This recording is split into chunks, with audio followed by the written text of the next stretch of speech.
Bonjour à tous. Dans cette vidéo, nous allons continuer à nous intéresser aux puissances de 10 et nous allons voir quelques propriétés.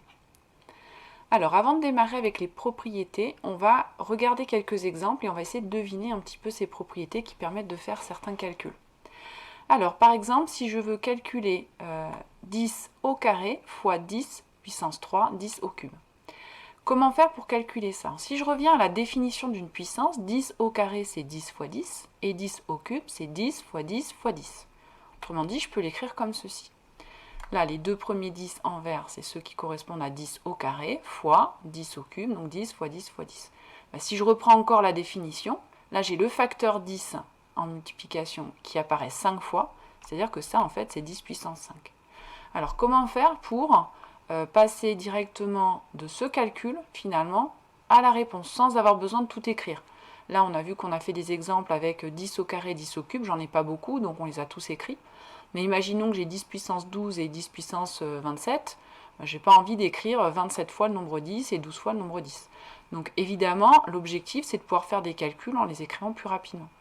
Simplement, ce que vous voyez, c'est que quand j'écris 10 au carré et 10 au cube, que je les multiplie entre eux, finalement, des facteurs 10, j'en ai 2 à cause du 10 au carré, 3 à cause du 10 au cube, donc quand je les multiplie entre eux, en tout, j'en ai 5. Autrement dit, j'ai simplement fait 2 plus 3. Donc comment je trouve ce 10 puissance 5? Simplement, j'ajoute les exposants, 2 plus 3 ici. Voilà, ça c'est une première règle de calcul. Alors on peut en avoir une deuxième, c'est quand je veux faire une division, par exemple 10 puissance 4 sur 10 au carré. Comment je vais calculer ça? Pareil, je reviens à la définition. 10 puissance 4, c'est tout simplement 10 fois 10 fois 10 fois 10, je l'ai mis 4 fois, sur 10 au carré, c'est 10 fois 10. Qu'est-ce que je remarque ici? Tout simplement que je peux simplifier par 10, autrement dit diviser par 10 au numérateur et au dénominateur. Donc on va symboliser ici simplement en les barrant. Donc je simplifie une fois par 10, une deuxième fois par 10. Là je ne peux plus simplifier, qu'est-ce qui reste? Il reste 10 au carré au numérateur, rien au dénominateur, c'est-à-dire 1, donc finalement ça fait 10 au carré. Alors même chose, comment à partir de ce calcul trouver directement le résultat sans avoir besoin de tout écrire ce qu'il y a là, parce que ça c'est un petit peu embêtant quand les puissances seront des nombres plus grands. Simplement, qu'est-ce qui s'est passé? J'ai 4 facteurs au numérateur, 2 facteurs au dénominateur. J'ai soustrait, j'en avais 4 en haut, j'en enlève 2 qui sont au dénominateur, il m'en reste 2. Donc j'ai simplement fait 4 moins 2 et j'obtiens le 2 qui est là. Donc vous voyez qu'on pourrait directement passer de l'écriture fractionnaire, ici, au résultat avec la puissance de 10. Alors un autre type de calcul que l'on peut avoir, c'est par exemple 10 au cube, le tout au carré. Donc je fais une puissance 2 puissance. Même chose, je vais revenir à la définition. 10 au cube, c'est 10 fois 10 fois 10. Et au carré, ça veut dire que ça, je vais le mettre 2 fois. Donc je vais écrire comme ceci. Ça, c'est 10 au cube, 10 fois 10 fois 10, fois 10 fois 10 fois 10, c'est-à-dire que le 10 fois 10 fois 10, là au cube, je l'ai mis 2 fois.